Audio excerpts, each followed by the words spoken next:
Assalamualaikum warahmatullahi wabarakatuh. A'udzubillahi minasyaitonir rajim. Bismillahirrahmanirrahim. Alhamdulillahi rabbil alamin. Allahumma shalli wa sallim ala sayyidina Muhammad wa ala ali sayyidina Muhammad. Amma ba'du. Pemirsa sekalian, tentu kita sebagai umat Islam Indonesia, apalagi yang suka ngaji lewat YouTube ya, semuanya kenal lah siapa itu Gus Bahauddin Nur Salim. Seorang ulama yang hafal Al-Quran, ahli tafsir, hafal hadis, ahli tafsir hadis, ahli fikih, kemudian juga ahli dalam ilmu-ilmu tasawuf. Beliau itu terkenal seorang yang alim, alamah, bahkan seorang ustadz yang viral. Lalu tentu kita penasaran, apa rahasianya sehingga seorang Gus Baha itu menjadi seorang yang seperti sekarang, ulama yang viral kelas internasional. Nah, nanti kita sama-sama dengarkan pengakuannya dalam salah satu pengajian yang beliau adakan. Satu. Yang kedua, tentu kita juga kenal Ustadz Adi Hidayat yang biasa dipanggil Wah gitu kan. Beliau juga seorang Ustadz yang hafal Al-Quran, paham tafsir Al-Quran, hafal hadis dan ahli tafsir hadis. Itu salah satu yang membuat dia viral. Dia juga terkenal sangat alim, alamah, diterima oleh semua golongan, viral tidak hanya di dunia YouTube saja, tapi di dunia nyata dan bahkan menjadi ulama yang kelas internasional. Tetapi tahukah Anda apa salah satu rahasia sehingga Ustadz Adi Hidayat menjadi seorang ulama yang alim, pandai, dan viral tentunya kan? Nanti kita lihat pengakuan beliau dalam salah satu video yang pernah beliau buat ketika mengadakan kajian. Yang ketiga ini adalah Ustadz Abdul Somad LCMA. Beliau juga seorang ulama, seorang pakar, ulama internasional yang cerdas, pandai, viral, baik di dunia YouTube maupun di dunia nyata. Bahkan dia salah satu ulama kelas internasional. Jadi lalu apa salah satu rahasia yang membuat seorang Ustadz Abdul Somad ini atau Was maksudnya itu menjadi seorang ulama yang pandai, internasional, dan viral? Nanti kita lihat salah satu pengakuan beliau dalam sebuah video yang pernah beliau buat. Nanti kesamaan tiga orang ulama kita ini, ulama Ahlus Sunnah itu, pertama Gus Baha, Ustadz Adi Hidayat, dan Ustadz Abdul Somad adalah satu, sama-sama alim alamah.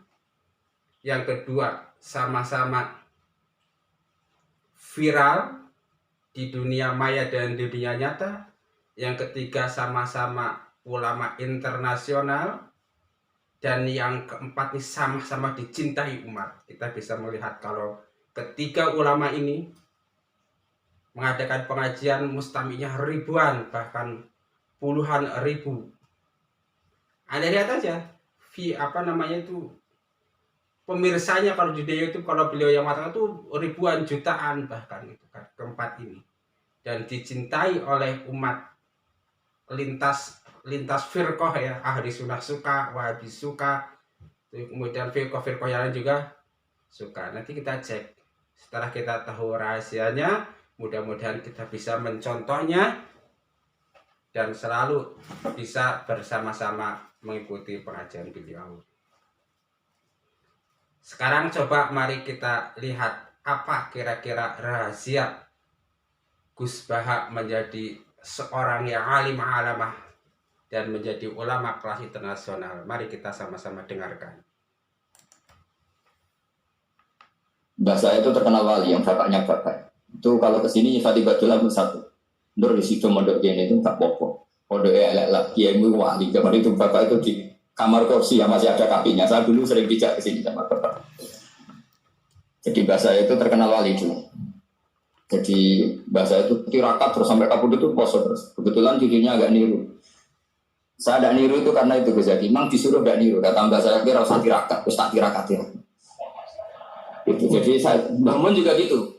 Kau haram tirakat, tak tirakat ya. Saya senang sekali. Tapi tua-tua kok mikir butuh. Nah, terus tirakat itu butuhku sopo. Jadi mulai jadi kayak betul Mas Adit, saya ini sudah mulai mikir gitu. Karena saya ini termasuk orang yang kecelok alim yang nggak banyak orang menghormati karena sudah diramal sama mbak-mbak. Di dulu mbak saya Mbah Nur Sam itu kakak saya itu SMP SMA, kakak saya yang kedua juga SMP SMA. Mbak saya itu Mbah Nur Sam itu yang nganterkan bapak ketika mondok sini, yang ikrar karo bajulah wali Mbah Nur Sam, ahli tirakat, ahli puasa. Itu bilang, Nur, anak sing iki aja pondok, aja sekolahno. Sumben sing ngalim ku anak sing iki. Ketika saya hampir tamat SD sama mbah saya Tuban, mbah saya Narukan juga disabdo begitu. Singkat cerita sama Mondok Sarang. Mondok Sarang pertama langsung dikenal Bambun, wong anak kiai jadi langsung dikenal. Didoni macam-macam terus jadi wong alim itu gak ada yang ngelem. Biasa aja untuk ngalim sepuh. Ya sebenarnya agak kecewa ya. Saya inginnya kan dianggap prestasi gitu, ternyata dianggap doanya orang-orang. Makanya kalau ini kita begini ya rodok. Ya syukurlah sama kamu tamakin sama semuanya karena tadi kenapa saya harus cerita ini? Quran sendiri mengakui bahwa orang soleh itu diantara aturannya adalah dzurriyyatan ba'duha min ba'd. Meskipun Allah bisa bikin orang soleh dari mana saja, tapi yang legitimit itu memang dzurriyyatan ba'duha min ba'd. Dan kata dzurriyyah itu tasmalu auladal inas, kata Ibnu Hajar al-Asqalani, memasukkan turunan yang dari ibu.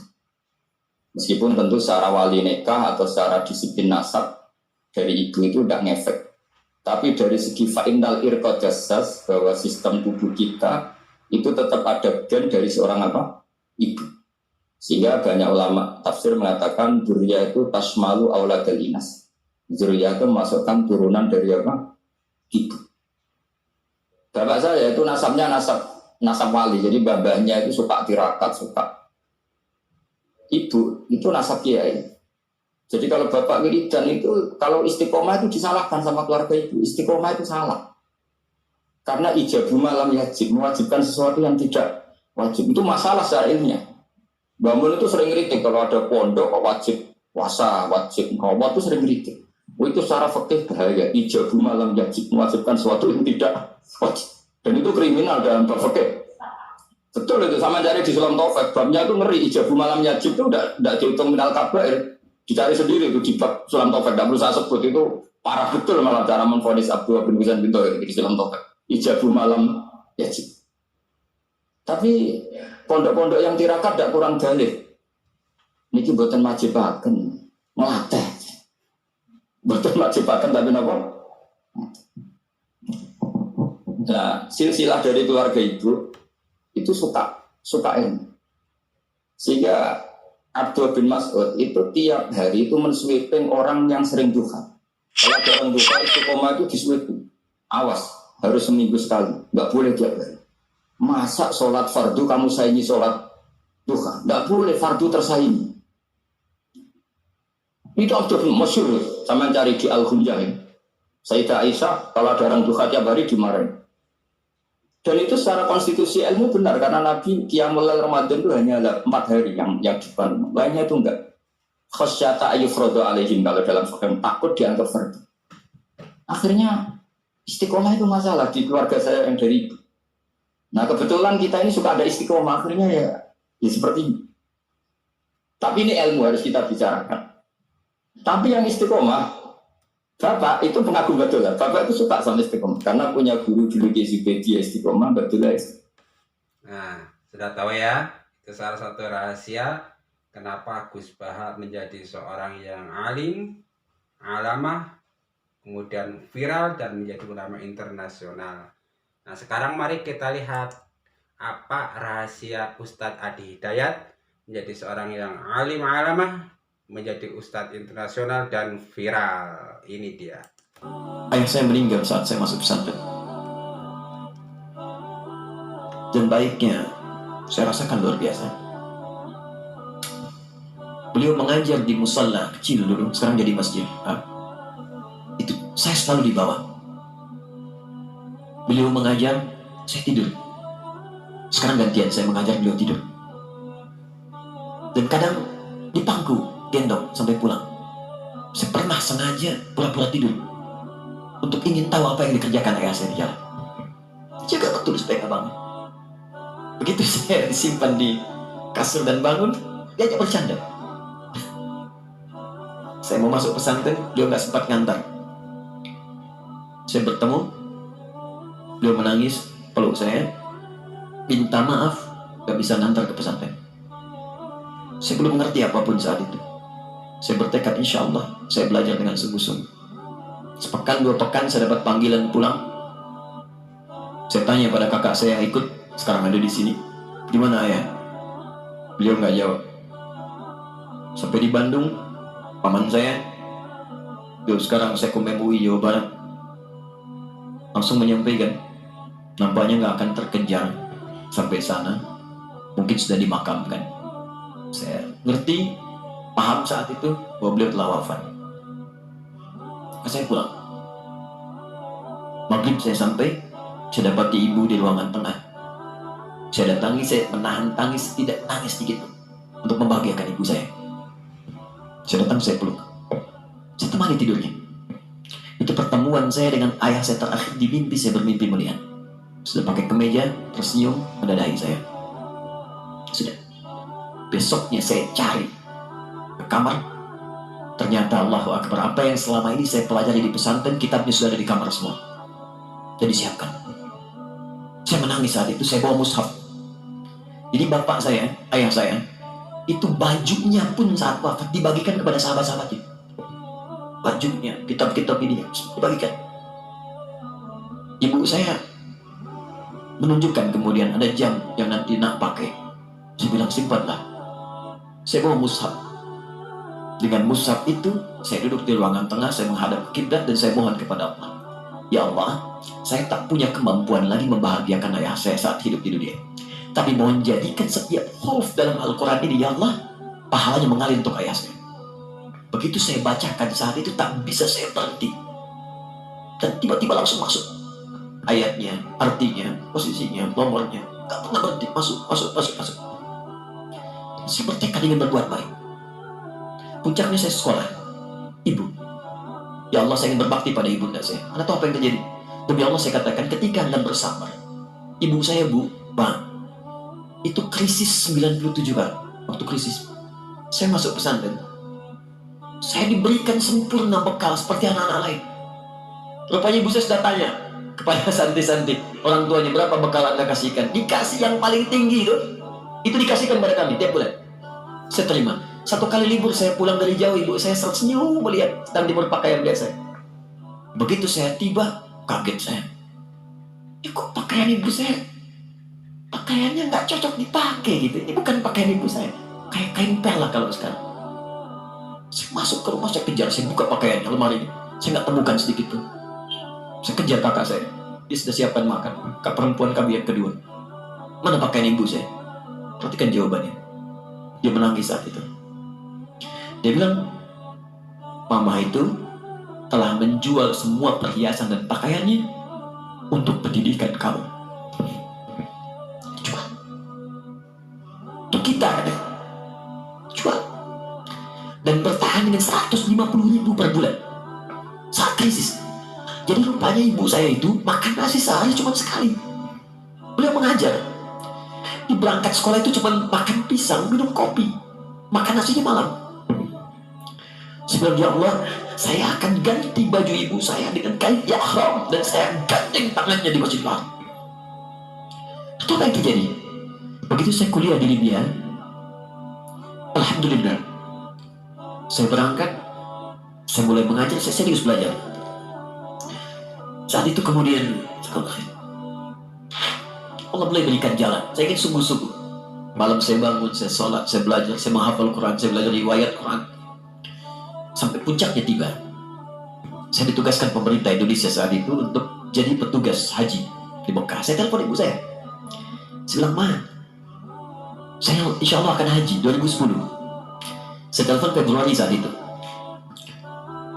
Saya dengar suara Kebayang wajahnya indah, senyuman, bahagia. Alhamdulillah.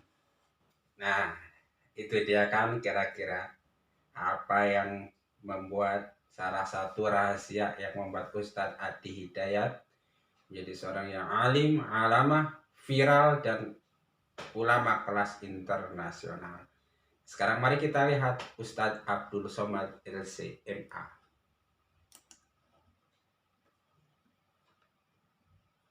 Ya kan, beliau ceramah samanya udah nggak aneh lagi. Jadi ulama. Datuk saya dulu berpesan, cucunya lebih 40 orang, semua cucuku ini terserahlah. Tapi yang satu ini jangan sekolah umum, ini harus sekolah agama. Ditunjuknya kepala saya. Cucuku yang satu ini harus sekolah agama. Makanya saya tidak mendadak ustaz. Ada orang melamar jadi foto model, tak lulus, lomba ceramah, menang jadi ustaz. Ya, kayak begitu. Saya memang didesain dari awal, ini harus sekolah agama. Maka saya tak sekolah SD. Ibtidaiyah kelas 1, ibtidaiyah kelas 2, ibtidaiyah kelas 3. Kelas 4 muncul masalah, tak bisa baca Latin. Akhirnya pindah ke SD. Habis itu pindah ke Sanawiyah, pindah ke Aliyah, pindah ke Mesir. Jumpa dengan Ustaz Iqbal Shawqi. Ini harus. Bagaimana kami mau menyekolahkan anak dia? Biaya sekolah agama mahal. Kalau mau dikirim ke Mekah, ke Mesir. Kalau aku hidup, aku yang akan membiayai kuliah dia nanti. Tapi kalau aku mati, ini pokok kelapa 2 hektar akan membiayai sekolahnya. Bercita-cita ingin mencetak seorang yang paham agama. Mungkin untuk ulama jauh. Yang katakan Ustaz Abdul Somad ulama, yang katakan kiai, yang katakan buya. Ustaz aja tadi. Nanti mungkin panjang umur, sehat badan. Yang penting anak cucuku bisa tahu Quran, bisa tahu halal haram makruh dengan cucuku yang satu ini. Kalau panjang umurku, aku membiayai dia. Tapi kalau aku mati, maka ini pokok kelapa membiayai sekolah dia. Untung tak dapat diraih, malang tak dapat ditolak. Atuk saya meninggal, pokok kelapa itu pun mati.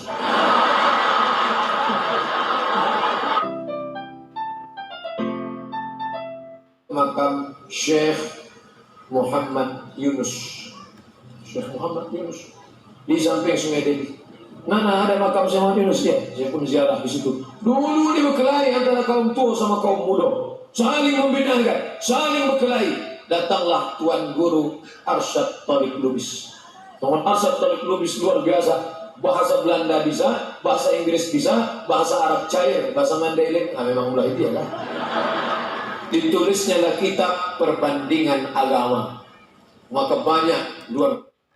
Nah, itu dia kira-kira salah satu rahasia kenapa Ustadz Abdul Somad menjadi salah satu ulama yang alim, viral, dan kelas internasional. Ketiga-tiganya merupakan ulama yang sangat saya cintai dan selalu saya dengarkan tausiah-tausiahnya di YouTube tentunya, terutama kan kalau ngaji langsung baru Ustadz Abdul Somad yang pernah ketemu langsung ketika beliau mengadakan pengajian di kota Tasikmalaya.